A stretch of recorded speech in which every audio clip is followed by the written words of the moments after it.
Good afternoon, everyone. Thank you for joining us for Discover Tennessee History. Our webinar series is kicking off for the 23-24 school year. We're really excited to have you join us for today. So a couple things as we are getting started, just for housekeeping purposes. Of course, we do record these so that folks can catch them later on if they aren't able to join us live. So for those of you who are with us live, be sure to keep your mics muted just so we can have a clean audio, and make sure that we are seeing your first and last name in the chat box. Also, we do like for these to be interactive for folks who are able to join us live. So feel free to open the chat box, introduce yourself, ask questions. We will monitor that and be responding to things again throughout the session. This is, I believe, it's the third or fourth year now for this series. Maybe third, yeah. With each year, we have been adding information about each individual presentation to a Padlet page, which you can access here. We will be going back and, of course, adding information for today's session. So we'll show you this again towards the end of the presentation. So for our first session for this year, we have Nikki Ward with Tennessee History Day talking about authentic assessment and Tennessee History Day. So I'm going to turn things over to her. Thanks, Kira. Let me get my screen shared. Hopefully everybody can see that. All right, so like Kira said, my name is Nikki Ward. I'm the state coordinator of Tennessee History Day, which is the Tennessee affiliate of National History Day. And today I'm going to talk to you a little bit about the program itself and how you can implement this framework into your classroom so that it best serves the needs of your learners. So I know that with class structures and pacing, it can be really challenging to offer manageable opportunities for student choice and a long-form project. And through the process of discovery and research that's embedded in this framework, your students will get to engage in analysis and become the expert in something that hopefully they have chosen and they're excited about. And then they create a project that is a great example of authentic assessment of all the Tennessee State social studies practices. So after our session today, if you have any questions or ideas of resources that might be most helpful to you and your students, I'd love to discuss any of those opportunities or ideas that you might have. So feel free to send me an email. All right, so I couldn't help myself. Here are our objectives for the day. So we're going to discuss the National History Day framework and project components with the idea of a theme and the categories that are involved within the project itself, and then the additional elements that are there, the process paper and the annotated bibliography. We're going to compare the objectives and assessment piece of the History Day program itself with the GRASP model of authentic assessment and see how those align. And then we're going to analyze the way in which a History Day project can be assessed in your classroom and explore resources that we have available to you.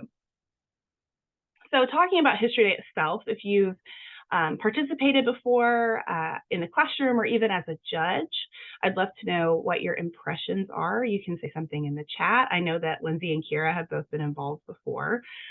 So maybe at the beginnings, kind of what were your impressions of History Day? What did you know of it?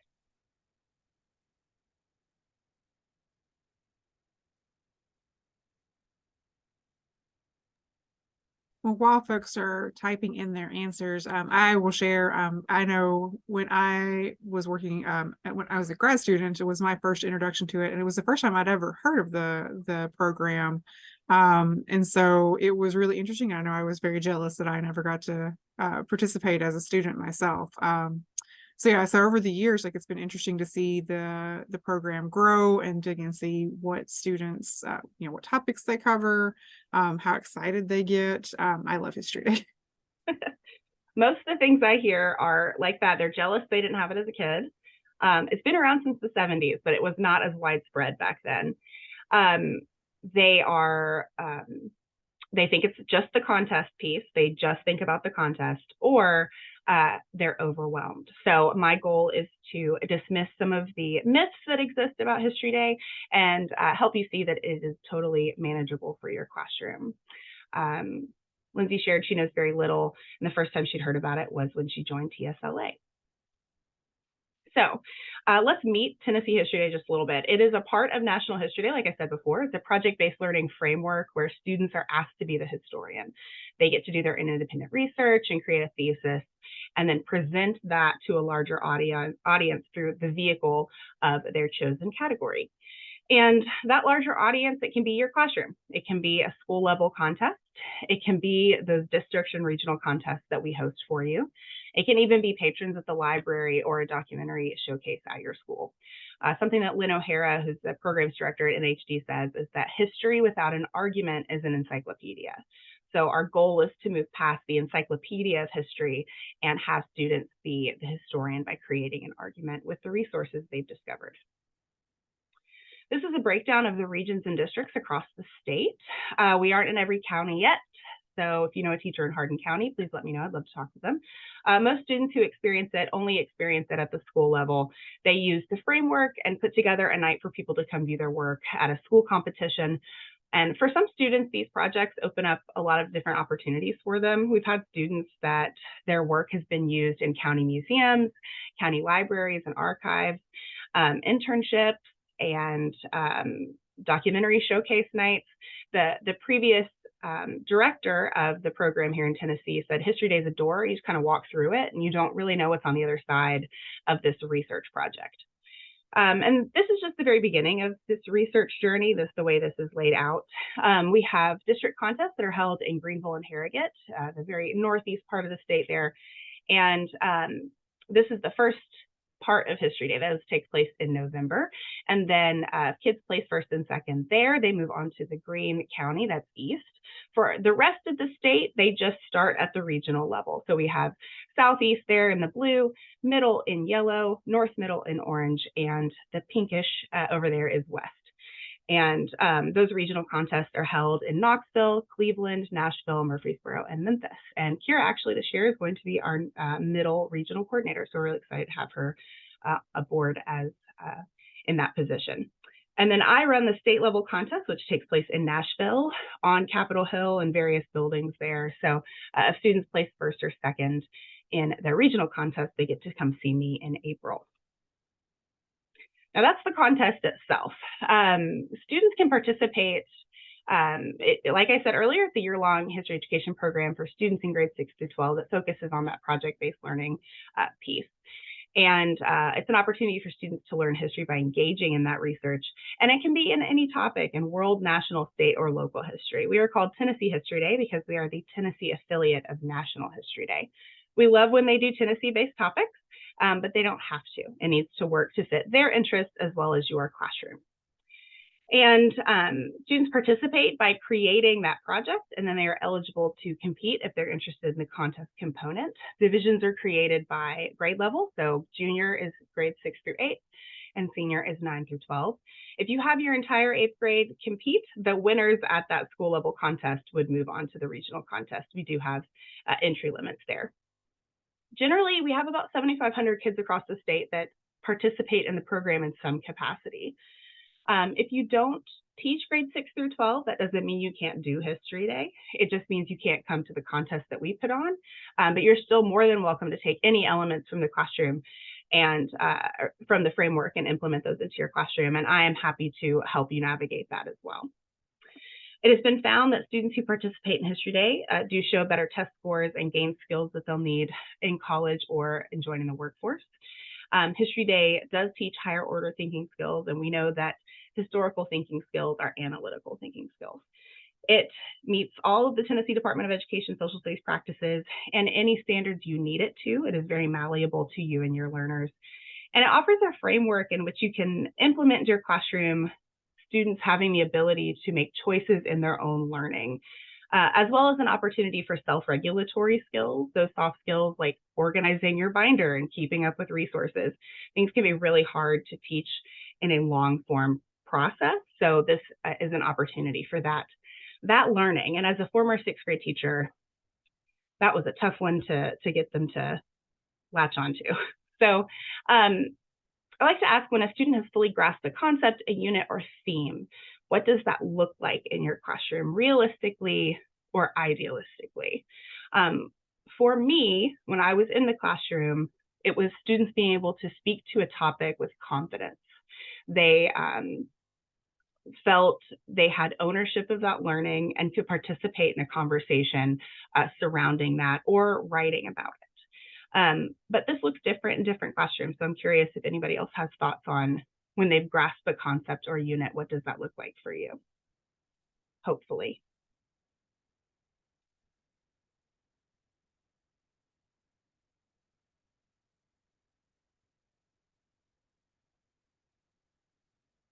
And like I said, for me, it was speaking with confidence. And I've heard other things too, like creating something with the learning that they've done or helping others, right? Like them being able to help a peer grasp onto that concept as well.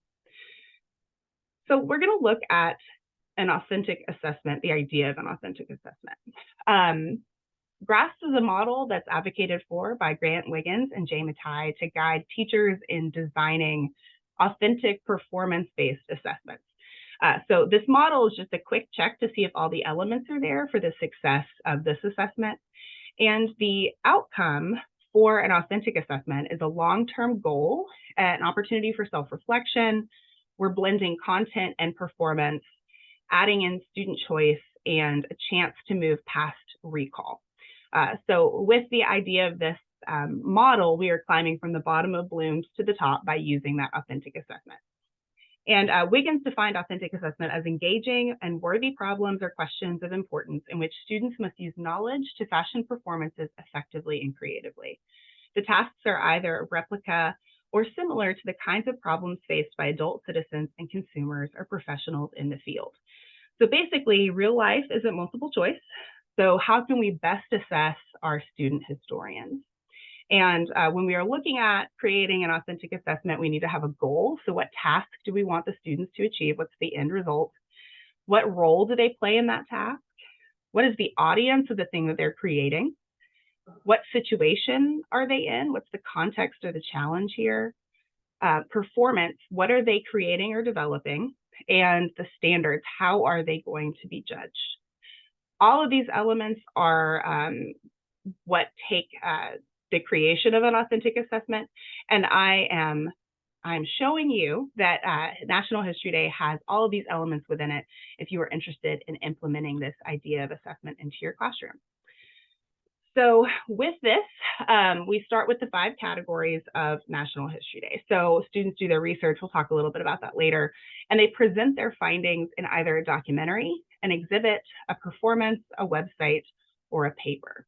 And they do this in a group or individually. The only outlier is that paper is individual only.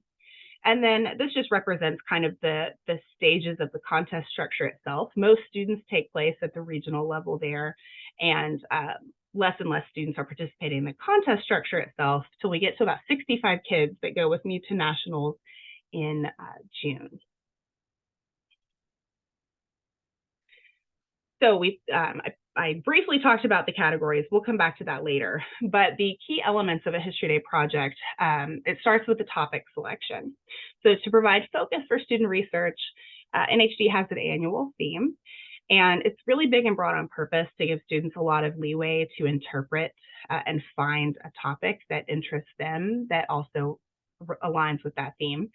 And their task is to justify how their topic fits the annual theme and demonstrates historical significance.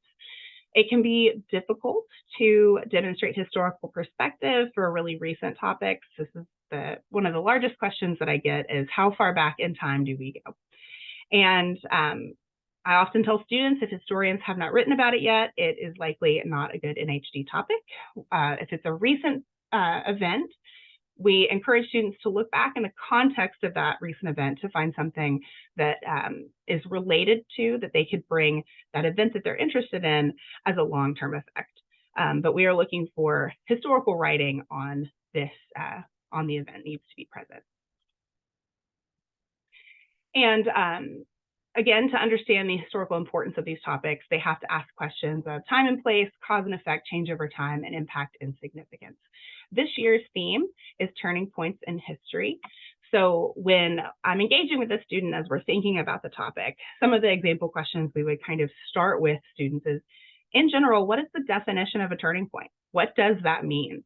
For me, it means the students need to ground themselves in the context to be able to make the point that the event or person or place that they're talking about is a turning point. We need to talk the before, during, after, the factors that contributed to the development of that turning point. Why did it develop? How did it create change? The immediate and long-term consequences, and the impact that it had on the people that experienced it. All of these things are things students need to be thinking about as they are beginning their research journey and preparing to start looking for resources on the topic they have selected. There's lots of resources to help with the theme. NHD creates a video every year that's available online. They also create a theme worksheet. They have, this was last year's theme, but they have, these are available for this year, these quick discussion cards where students will answer 2 questions about a topic and then discuss it with their group. And then a topic funnel to help narrow down student interest, because one of the largest stumbling blocks for students is they have picked a topic that is way too broad. World War II is not going to be completely covered in a 10-minute documentary. So we have to narrow it down. And this topic funnel can help them do that. All right. The next piece, so we've talked about theme. With the project itself, outside of the creation of that documentary or that exhibit, they also need to have an annotated bibliography, which is divided into primary and secondary sources. And they have very specific questions to answer in their annotations. How was the source used? And how did the source help you understand your topic? You'll notice it's not saying, what is the source? We don't need a tiny book report. We need to know how it was used and how did it help you in your research. And then there's a process paper.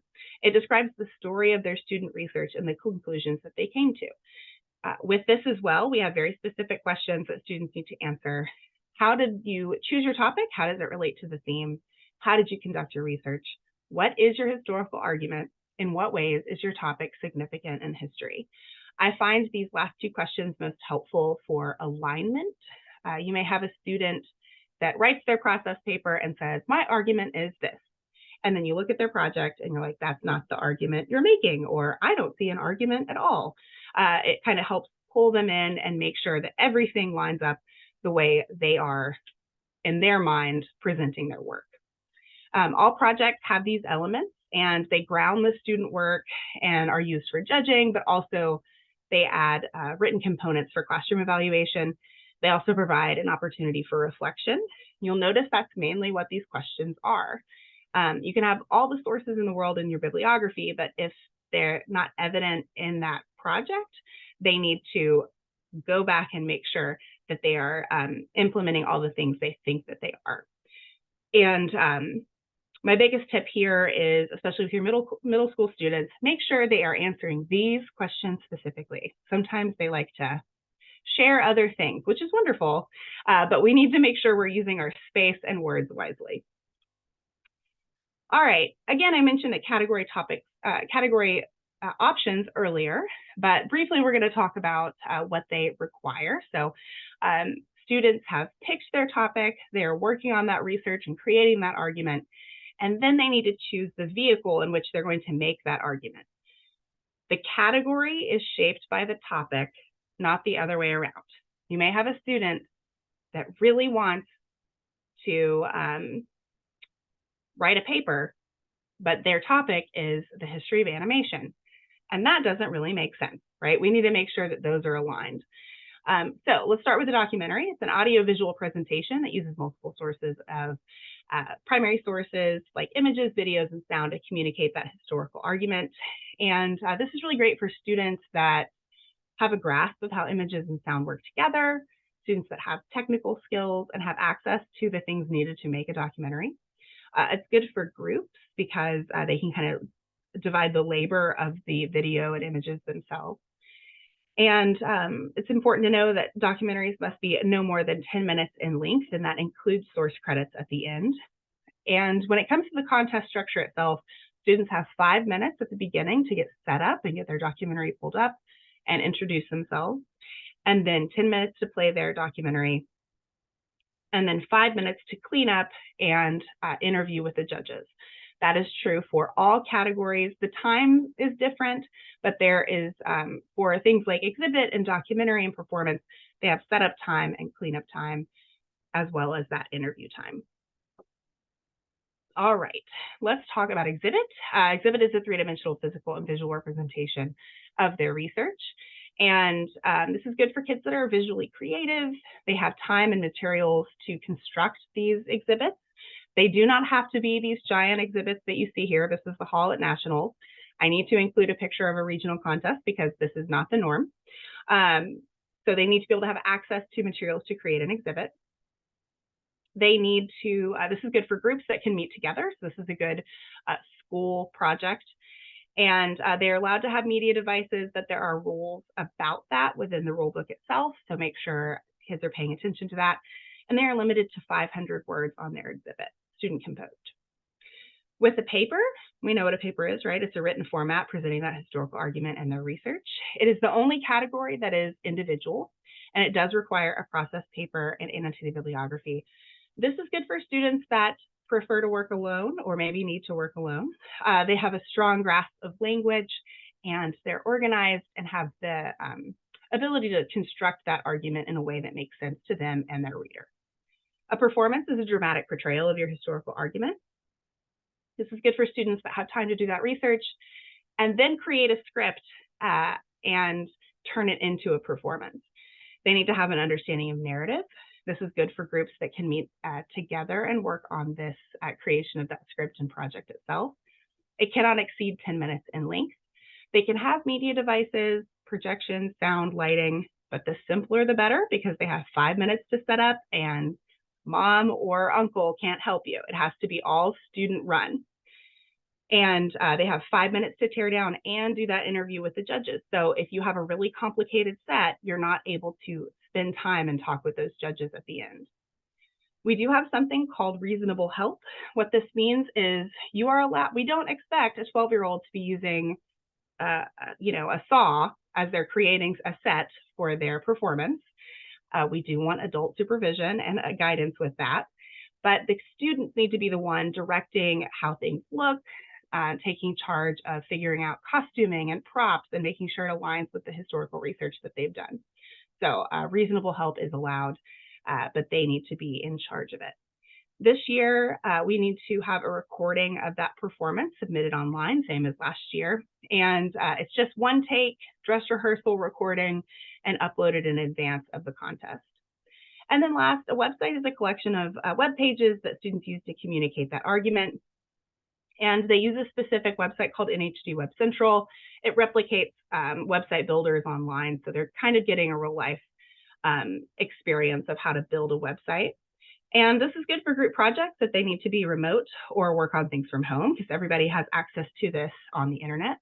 Their paper and annotated bibliography are all embedded on the website, and they can use professional photographs and music and video as long as those are integrated into the website itself and credited on the website and the annotated bibliography, and they are limited to 1,200 visible words. This is really good for students that have technical skills, strong grasp of language, and are organized. Okay, so we have looked at the project components, a little bit about the project categories themselves. And when we are looking at a project, we are looking for an opportunity to engage students through contextualized learning. They are doing something with this information they are gaining.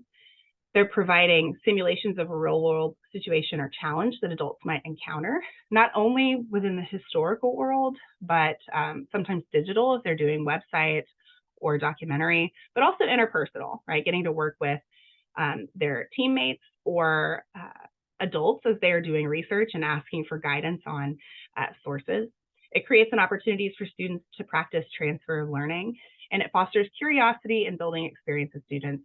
And like I said, those soft skills, even just keeping up with their stuff. So let's talk about how we evaluate a project, a History Day project.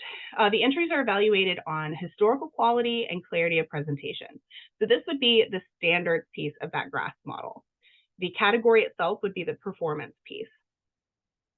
With this, we've already created it for you, so you can just pop this into your classroom instruction and be able to pull the language from it as you go. Rubrics create a level playing field for all participants in the framework and make it easier to grade on unique topics for unique learners.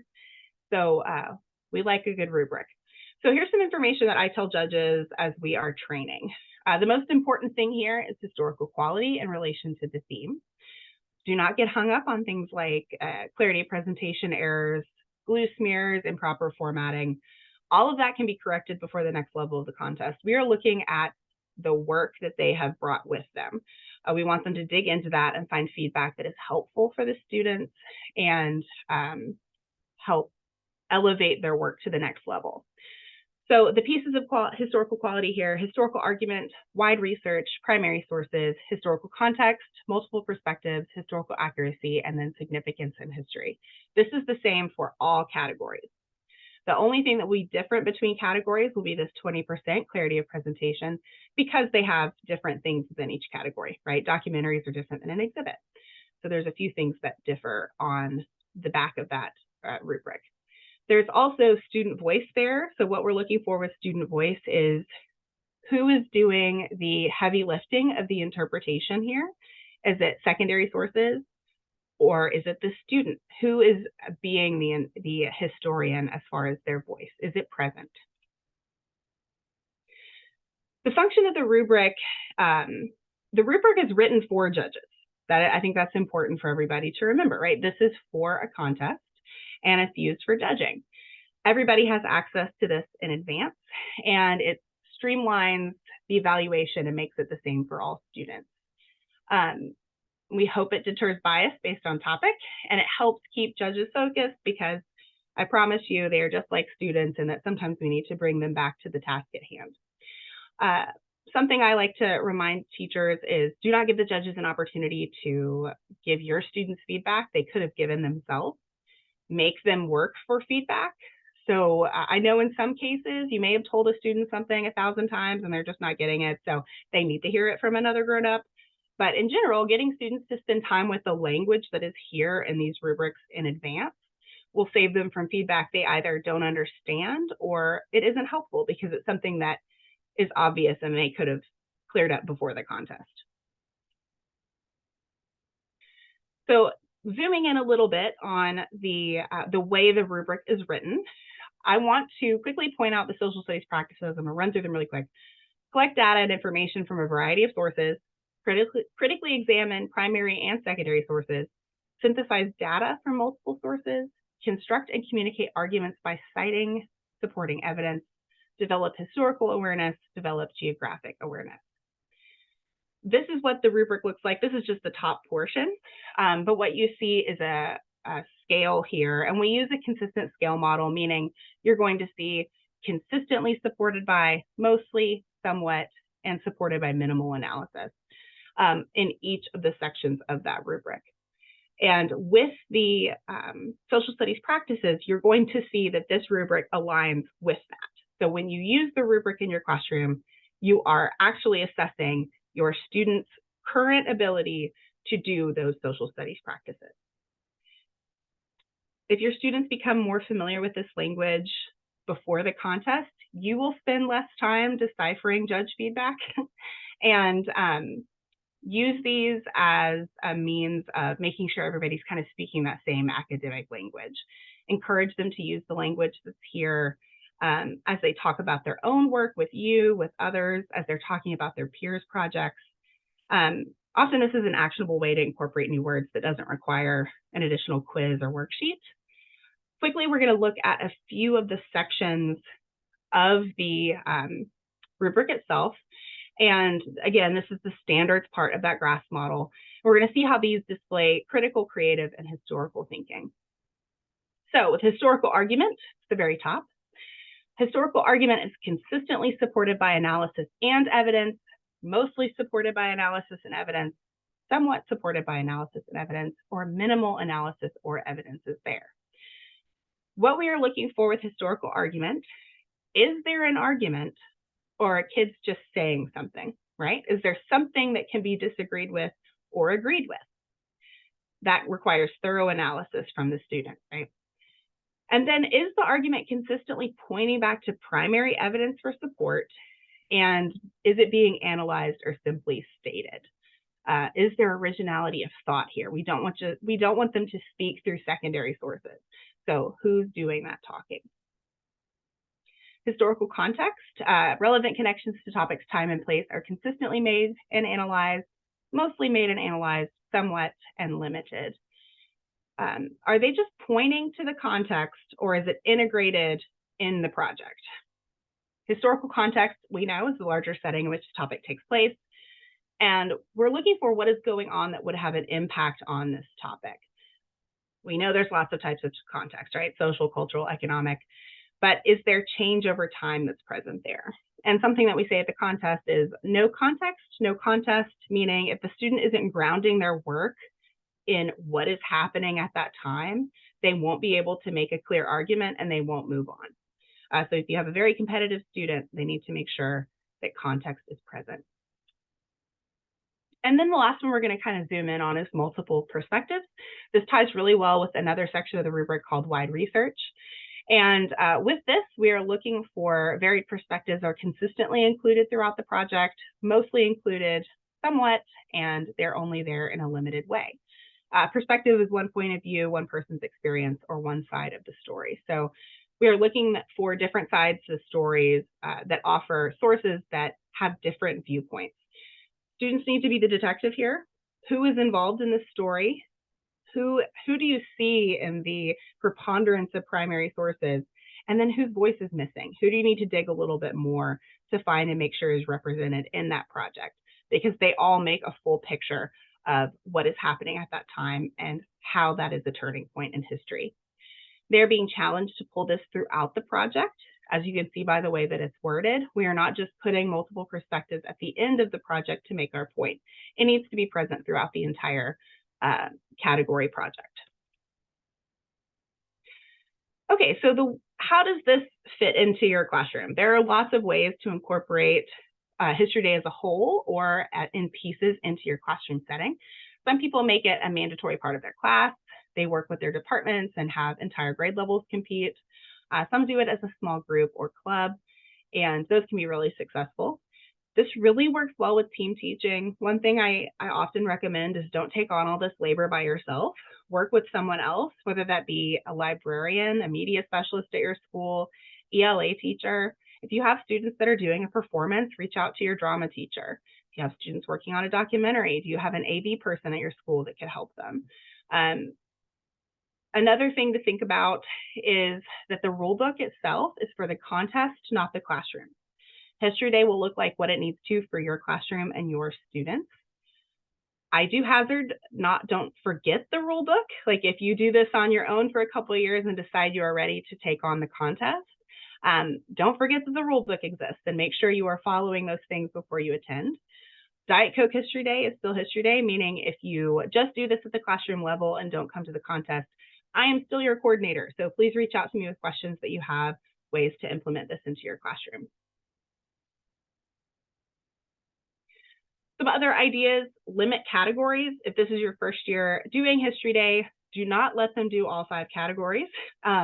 Maybe let them do exhibit and website, because you are going to have to learn, if you plan to come to the contest, all of those rules, and that is a lot of time. So limit your categories the first couple of years.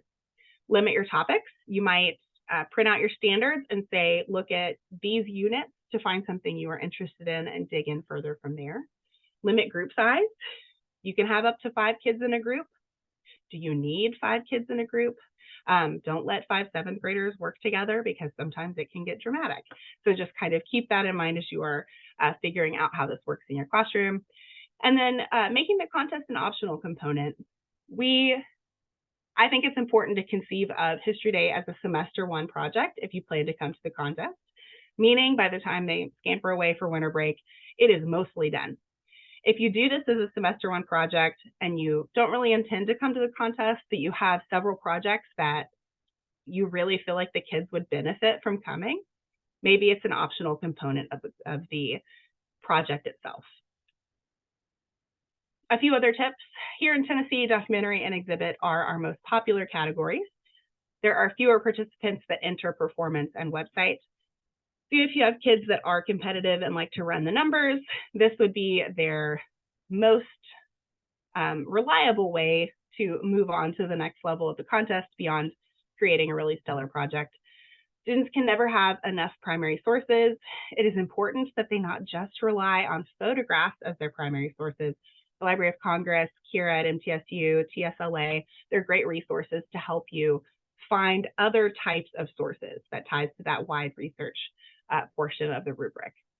Make sure your project has a clear thesis and the relation to the theme is evident. They can't just throw the word turning points into their title and be like, I've done it. It needs to be clear in the project.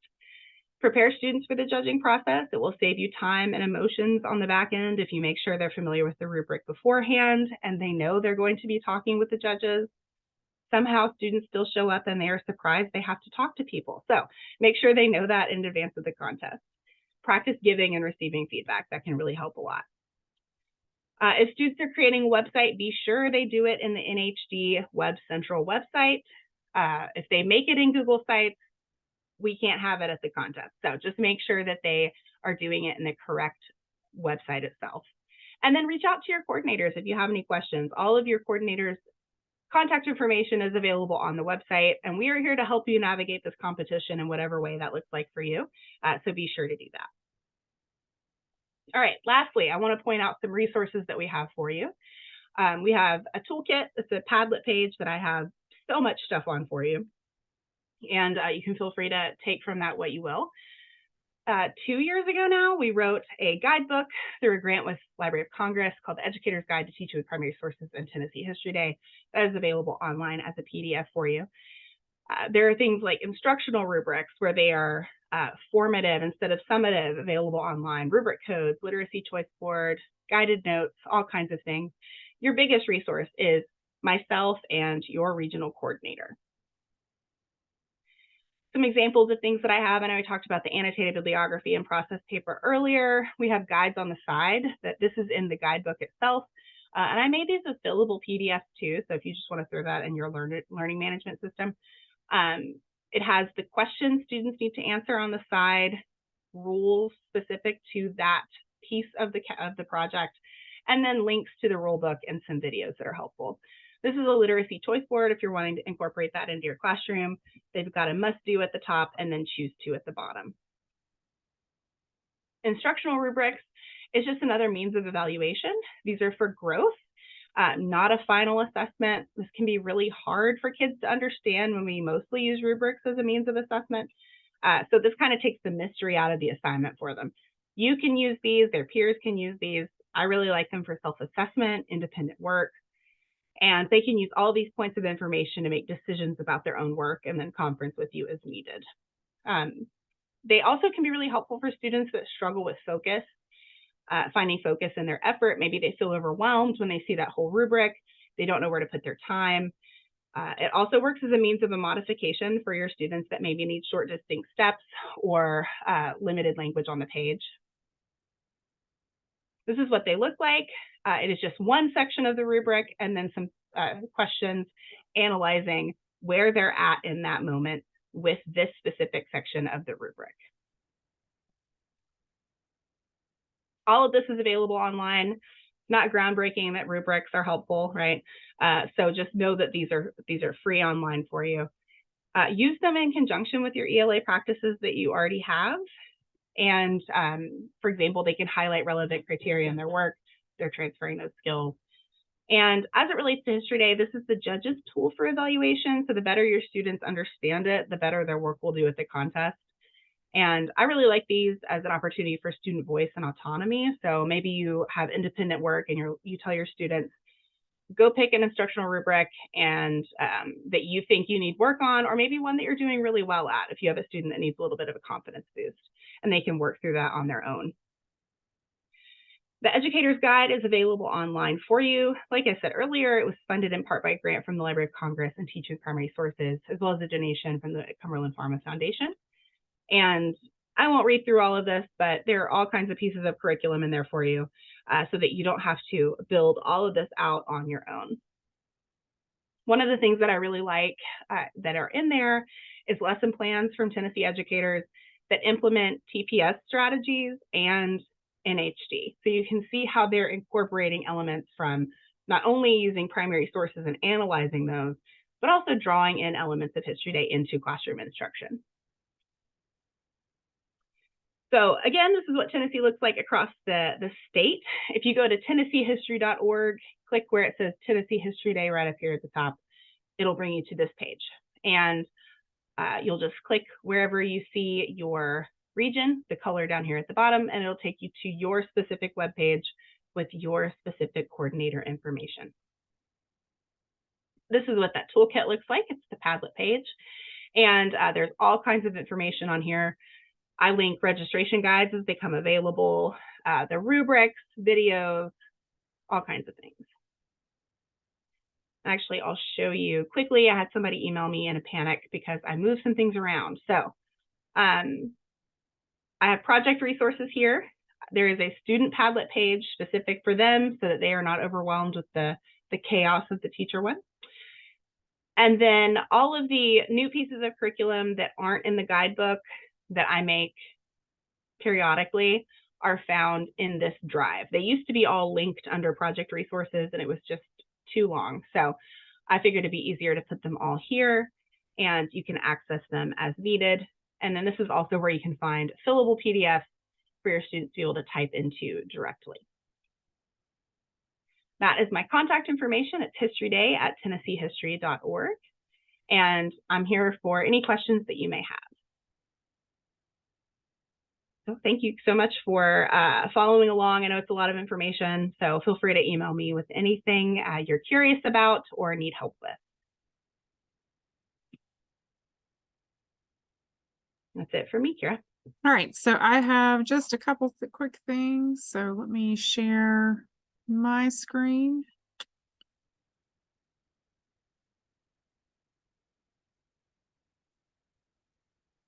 Let's see. So again, we will place up the resources that Nikki mentioned on the Padlet, so that will be there for you all. And just a reminder, again, this is the first in this year's series. So next month, on the second Tuesday of the month, we will have the Tennessee State Museum joining us for a session on the Indian Removal Act and the Treaty of New Echota, historical thinking with primary sources. And of course, you can register for that just the same way that you registered for today's session.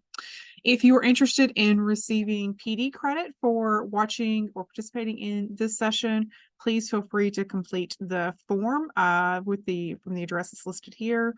We send out those certificates about once a week. So once you get it, wait probably at least about a week. If you've not received it, then you can contact one of us and we will get that to you.